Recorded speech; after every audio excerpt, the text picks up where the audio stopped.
If you're a heating and air conditioning technician or even a salesperson, what do you need to know about getting to the table and why does it matter? This is a super important question. I'm Scott Sylvan Bell. I'm coming to you live for HVAC Technician Sales Secrets on a perfect day to talk about sales and a perfect day to talk about you. So here's what's going to happen. You are going to be a technician. You are going to get to the table. You're going to do the right thing. You're going to know about recapping, the price, how many options to give, how to do financing. At the end of the day, you have to ask for the sale. You have to be able to say, which one works best for you? Which one would you like? Which one doesn't make sense?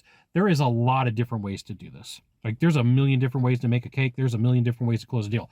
It is going to come down to your personality, and your personality is not mine. Like sometimes people say, Scott, you're pretty aggressive. That's fine. That's me. I've rode with salespeople before, but when I meet them, I'm like, there's no way that this guy can get himself out of a wet paper bag and closes every single deal. I've ridden with salespeople who are supposed to be the best and aggressive, and they can't close anything.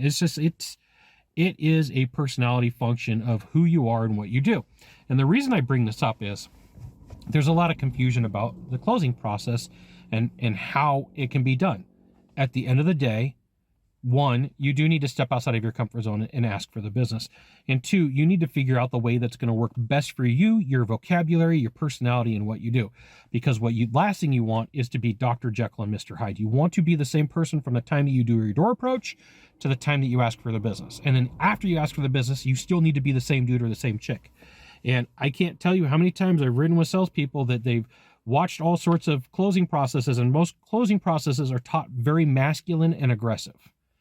And this can work for you if that's your personality. It can work against you if you're a little bit less aggressive than most people. And so I would say there's a lot of really good sales training out there when it comes to closing. But what isn't really taught is you need to match that closing technique, those words, those phrases, those word tracks to your personality, to how you would say it, right? There's a lot of times where people say stuff to me, I'm like, that's not exactly how I would say it. How would I say it? And then, like, I will grab my voice recorder. There's my sunglasses. I will grab my handy dandy voice recorder. I got my Ren Spooner bag right here. I will grab my voice recorder and I will drive a couple of hours just repeating stuff to myself with my phone on airplane mode, right? And I do that on purpose to get used to, like, how would I say it? Like, it takes on average between 60 and 100 repetitions of you saying something for you to get comfortable with it. There you go. I gave you the number. People say, Scott, how many times do I need to say it? The number shall be 60. That's sign language, by the way. That's 6 in sign language, 60. And this is why you should join HVACTechSecrets.com. I'll give you the goods, not in the Facebook group, not in the YouTube channel, which means private coaching, private training, group coaching, group training, or discounted group coaching and training, or private coaching and training. Okay. So asking for the sale, you've got to get your legs underneath you, and you've got to role play. You've got to practice, and you're going to get objections, right? I get objections. People tell me no.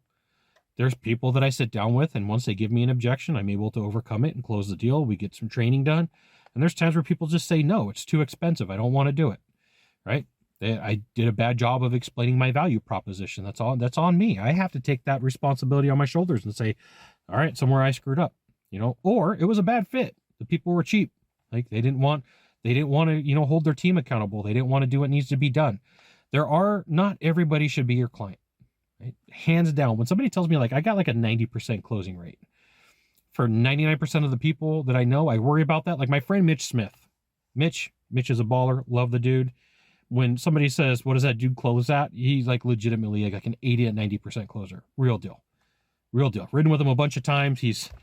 Every time I ride with him, it's very insightful, but I'm not him and he's not me.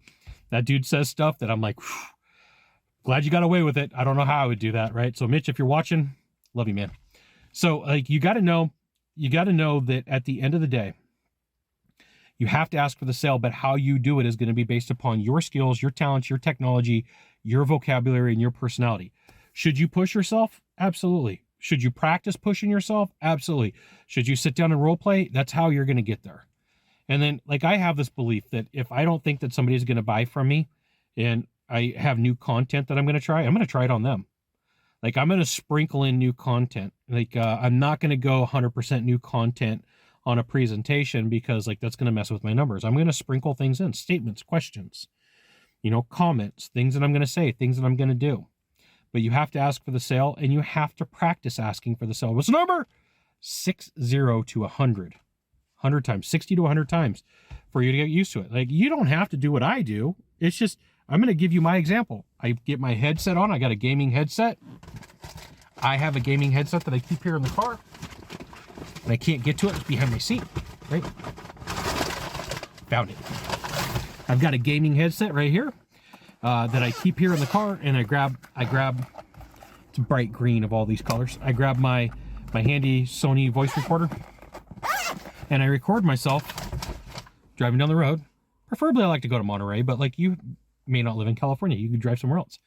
And I just practice these statements over and over and over again. Like, even for buying businesses and even for coaching.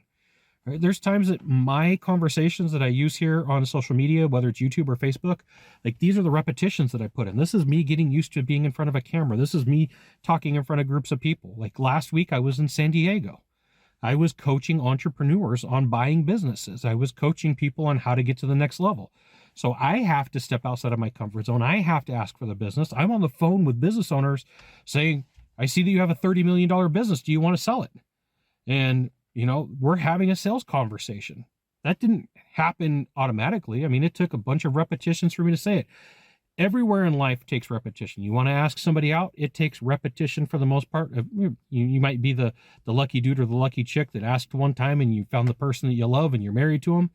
You know, you might find the job that you're at is the perfect job and you only have to go through one job interview, but almost everybody else on the planet, 99.999% of the people of this population, have to keep asking, and that's going to be you. You got to ask for the sale. Just like this, watch. You got one of three things to do from here. Just one of three. Find the subscribe button. Click on it. Every time I send out a video, you'll get an update. 2, hit follow if this is social media. 3, share this with a friend. I just asked you for the business. We'll see you soon. Thanks for watching.